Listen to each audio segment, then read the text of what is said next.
Assalamualaikum, Ustad. Alaikum salam wa rahmatullahi wa barakatuh. What's your name? My name is Ibrahim. It's cool. I just met you off the street and decided to pick you up and put you in the restaurant Yeah. so you could have a chat with me. Yeah. How's it going, Ibrahim? Alhamdulillah, it's a good day today. Alhamdulillah. How old are you? I'm 20. I have a series of questions I want to ask you. Okay. So one of them has been, I know you host a lot of events and you partake and join in with a lot of events. I do partake, yes. Yes. I just want to know which type of event is your favorite event to do?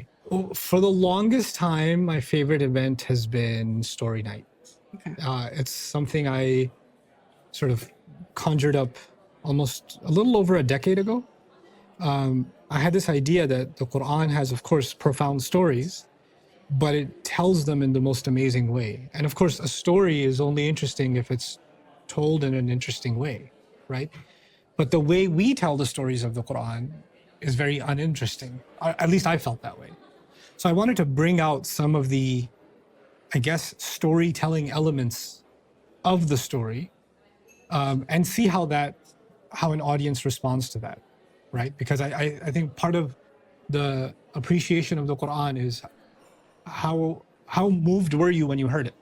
Like, you know, kids can go watch a movie, or you like watch a movie and be like, whoa, that was awesome, right? Yeah. But if you hear a story from the Qur'an, like, let me tell you about the story of, and this happened, you're like, yeah, I already know, I heard it. You're not moved by it. So yeah, religiously, officially, we're supposed to say these are the best stories, these are the most amazing. Of course, the movie industry, the manga industry or whatever else, that's all nonsense, it's garbage, etc. But billions of people are watching that stuff and enjoying it, and they're drawn into it because of the story. And here you have the Qur'an saying it's the best storytelling ever. But even people who believe in it aren't like wowed by it. They're just like, okay, yeah, that's great. It's nice. So I wanted to tell the stories of the Qur'an as a storyteller, not as a lecturer. So this was like, there's no paper in front of me, there's no podium, I'm not standing in a place, I'm not sitting, I'm walking around and I'm talking to the audience. It could be non-Muslims in the audience, kids in the audience, adults in the audience. I'm going to tell you the story of the Qur'an exactly how Allah tells it from a certain portion, an episode, not even a whole story, an episode. But it almost started feeling like, I don't want to compare it directly, but like a comedy special when a comedian's walking around and just having conversation with the crowd, right? I wanted to take that approach. And there are some moments in the Qur'an that are actually, they bring out laughter. There are moments in the Qur'an that bring out tears. There are moments in the Qur'an that bring out fear. And these stories have a lot of those elements. So I experimented with this and see how it's going to go over well. Because you don't imagine yourself sitting in an Islamic lecture, like laughing your face off and your whole family's like, this is hilarious, etc. Right? This wasn't the thing. So I tried it. And the response was unbelievable.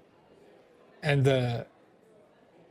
because through humor and through narrative storytelling, you can actually break a lot of ice. You can get through to people in ways that other ways you can't.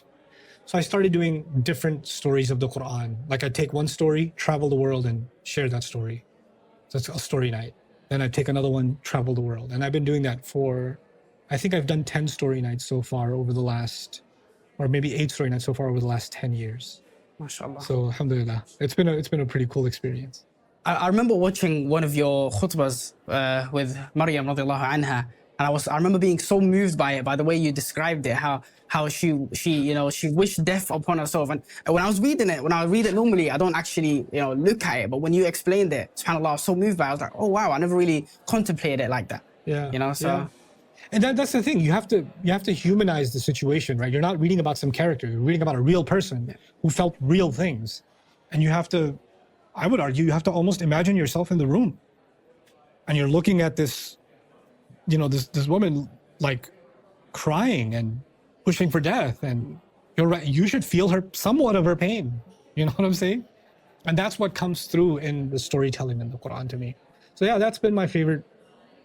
I guess the favorite kind of event that I do, because I can see how it impacts even kids and adults together. I get one of the coolest things about story night is sometimes I'll do it in a banquet hall, and there's like the non-Muslim staff. That's the hall where I'm doing it. They've got the security staff, they've got the chauffeurs, and they got the non-Muslim workers in the room or the hotel banquet hall, and they stop doing their work and they start listening, and then they'll come up and they'll say, I've heard this story in the Bible, but I never knew it was like this, you know?